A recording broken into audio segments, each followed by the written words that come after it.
D'avoir peur. Mais écoutez, soyons francs. Dans le monde aujourd'hui, c'est plus facile à dire qu'à faire. Parce que dans le monde où on vit aujourd'hui, tout est dangereux. Tout peut arriver, et vous le savez, je ne vous apprends rien. Si vous prenez les premières pages de la Bible, qu'on appelle la Genèse, vous verrez que quand Adam et Ève ont péché, la Bible dit qu'ils se sont cachés et Dieu les a appelés. Où es-tu? Où es-tu? Il a dit, nous nous sommes cachés parce que nous avons peur. Et dès que le péché est entré dans le monde, la peur est entrée dans le monde. Et si vous prenez les premières pages du Nouveau Testament, vous trouvez Jésus dans une barque avec des disciples aussi transis de peur. Et Jésus se lève et il dit, n'ayez plus peur. Alléluia. Amen. C'est Jésus qui calme. Je ne connais pas votre tempête. Je ne sais pas ce que vous passez. Peut-être avez-vous peur de la maladie, peur de la vie, peur de plein de choses aujourd'hui. On vit dans un monde de peur. Eh bien, si vous acceptez Jésus, tu n'auras plus jamais peur. Parce qu'il sera ton bouclier. Alléluia. Et ça, c'est le Seigneur qui peut le faire. Amen. On écoute le frère, vous voulez nous dire quelques mots de témoignage.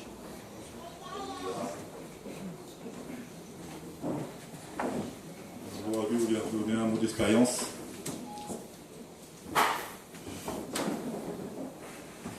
Moi, j'ai passé un gros problème dans ma vie. L'année dernière, j'ai passé par la séparation de mon foyer.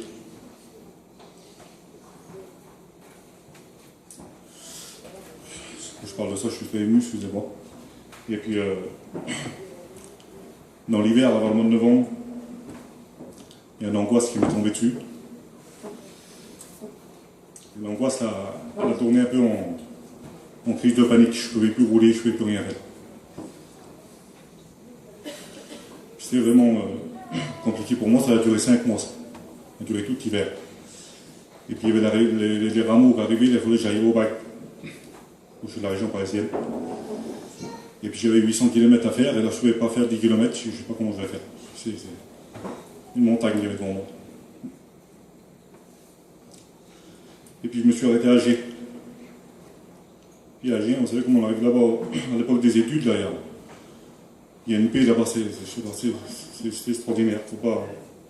Et là, pour faire les 120 km, ça a été vraiment dur pour moi, vraiment, vraiment dur, un calvaire. Pour faire 120 km, il me restait encore 600 km à faire devant moi. Et puis là, le soir, quand je me suis couché, j'ai fait une prière. Puis je vous dis vraiment, pendant 5 mois, là, j'ai vraiment cherché. Dans la prière, dans la lecture. Et puis là, le soir, j'ai vu deux étudiants prier pour moi. Et puis j'ai vu tout l'angoisse sortir de moi. Amen. Et puis, le matin, quand je me suis levé, j'étais voir des copains dans le parking des enseignants. Là. Et quand je suis revenu, j'ai vu tous les deuxièmes années sortir des cours. Et j'ai rentré dedans. Quand j'ai rentré dedans, je ne sais pas, il y avait une chaleur là-dedans. Vraiment, il y avait l'Esprit de Dieu là-dedans. Et je me suis mis au fond là-bas, et quand j'ai tourné mes regards, il y avait 2 pasteurs devant moi. Et puis là, vous savez, c'est mieux la prière. C'est pas important. Les 2 frères, je m'approchais avec les 2 frères, et puis les 2 frères ont dit, garçon, c'est quoi ton problème? Les garçons que j'ai jamais vus, les garçons du Lot et Garonne. J'ai expliqué mon problème et je pleurais beaucoup. Puis ce garçon-là, il a ouvert son 12 ans, puis il a dit, mon frère, je peux te prendre dans mes bras. J'ai dit, oui, mon frère.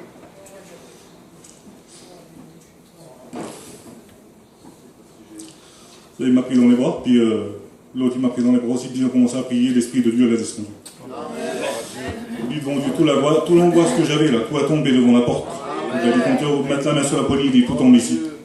Et quand gloire à Dieu, tout a tombé. J'ai arrivé jusqu'à Marseille, je suis revenu. Là, je repars à Gien. Et puis le Seigneur m'a donné la paix. Vous savez, dans le monde, je ne l'aurais pas trouvé, ce que j'ai trouvé là, c'est gratuit. Et je l'ai trouvé avec la prière et la lecture. Et puis le Seigneur, il m'a répondu. Donc, je vous bénisse. Gloire à Dieu. Vous savez ce que dit la Bible? Un jour de deuil, il le transformera en une huile de joie. C'est pas qu'on est contre, c'est pas qu'on est déréglé, faire des êtres chers, on est blessé dans notre cœur. C'est normal. Mais mes amis, quel soutien quand vous avez Dieu avec vous. Amen. Il répond à votre prière. Hein. On va écouter les 2 frères nous chanter un cantique ensemble maintenant. À la gloire du Seigneur.